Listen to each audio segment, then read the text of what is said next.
د هیواد ټول صنعتکاران او سوداګر دي د پاکستان پر ځای له نورو بدیلو لارو سوداګرۍ ته مخه کړي.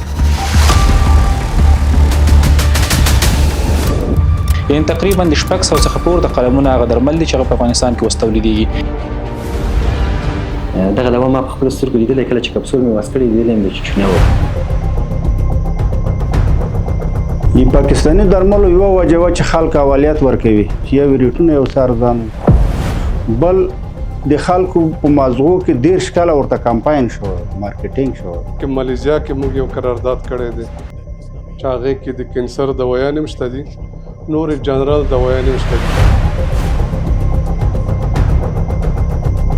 په افغانستان کې اکثریت د خلکو شکایت دا او د کیفیت ستونزه وه. ځینې وخت به چې موږ د هغوی نمونې به معاینه کولې، نمونې به منفي راتللې. د په کلنۍ ډول د سلګونه میلیونو ډالرو د وتلو اصلي علت له پاکستان څخه د بې کیفیته دوا ورود دی. د کیفیت په برخه کې خپل مافیا او تجارانو په هغوی کې ډیر لاسوهنه کول.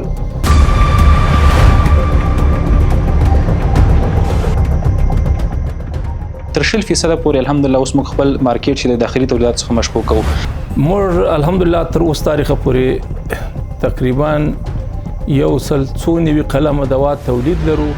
یعنې تقریبا د 600 څخه پور د قلمونو هغه درمل دي چې هغه په افغانستان کې اوس تولیدېږي.